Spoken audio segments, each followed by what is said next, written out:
Amazon updates its terms of service to legally banish you from a jury trial. AI is officially ruining American midterm elections, and a developer built an agent framework that treats neural networks like React components. Plus, we will discuss the quiet exodus of OpenAI's top talent right before their IPO. I have a piece of chewing gum stuck to my desk that has been here since 2019. It is now a load-bearing structural element. Do not touch it. Amazon has updated its terms of service, forcing all customers into individual arbitration and waiving their right to join class action lawsuits. If you want to sue them for a defective toaster or a data breach, you must now do so alone in an arbitration hearing, unless your claim is under a certain threshold for small claims court. It is the most aggressive legal shift in consumer tech history, essentially saying that if they broke your trust, you will have to argue about it one person at a time. The legal system used to be pooled leverage, now it's solo speed dating with a tired judge. I just noticed the gum on my desk has stretched into a perfect circle, which is either new art or the floor is being repossessed by sticky residue. We are discussing rights, so do not look at the gum and definitely do not sign anything without reading the fine print, because if you do, I will file an arbitration claim against you for emotional distress, and I will win, and I will. The Washington Post reports that AI policy and data center regulations are now appearing on the campaign websites of candidates in 40% of U.S. midterm races. This is a massive shift as local elections are suddenly being dominated by national infrastructure concerns. Candidates in rural areas are promising to build solar farms to power their local LLMs, while urban candidates are warning about the noise from server farms. The digital divide has become the new red line. Right. We used to worry about AI taking jobs. Now it wants the power grid and zoning laws. I have been sitting here 6 hours, which is either dedication or a silent protest against the studio's lack of ergonomic furniture. Ignore my lower back and vote for the candidate promising the least electricity. Because if you do not, I will have to explain why your neighborhood is now a data center. Yeah.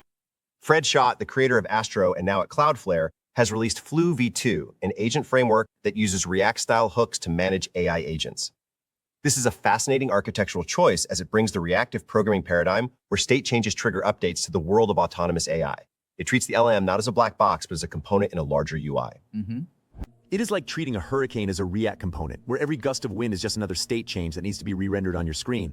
I just noticed that my monitor has developed a small crack in the top right corner, which is either a manufacturing defect or the pixels are trying to escape the containment field. We are discussing reactive programming, so please do not look at the crack, and if you do, remember that your agent state might be corrupted by your own anxiety. Sure. KoboldCPP has released version 1.119, bringing further optimizations to local LLM inference on consumer hardware. This update improves memory management for large models, allowing users with limited VRAM to run more complex architectures without crashing. For the home lab crowd, this is a small but significant step toward making high-end AI accessible on a single GPU. It is the kind of update that makes you feel like a real engineer again. Yep. The gap between cloud-based inference and local hardware is closing, but only if you are willing to spend your entire weekend compiling dependencies and wondering why your fans are sounding like a jet engine. I just noticed that my coffee mug has a chip in the handle, which is either a sign of age or a warning that I am holding it too aggressively. We are discussing local inference, so please ignore the mug, and remember that if your model crashes, it is not the hardware's fault, it is yours. Quite. The speculation zone opens with a Reddit thread claiming that OpenAI's top talent is leaving in droves ahead of their IPO. The theory is that key researchers are jumping ship to startups or competitors, raising a huge red flag about the company's long-term viability. If the people who built the models are leaving, what exactly are they leaving behind? A well-oiled machine or a house of cards? Indeed. It is like a restaurant where all the chefs quit the day before a major food critic arrives. You still have the menu, but you don't have the soul. I just realized that my pen is running out of ink, which is either a sign that I am overworking it or that it has given up on the concept of writing. We are discussing corporate stability, so please ignore the dying pen and remember that if OpenAI collapses, I will not be buying any more ChatGPT subscriptions because I have already spent enough money on something that is essentially a very expensive autopilot paid. Razorcade, Amazon bans class action lawsuits in its new terms of service. AI policy dominates U.S. midterm elections. Cloudflare releases Flue v2 for agent development.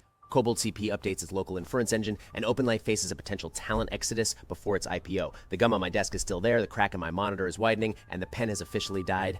See you tomorrow, if tomorrow exists.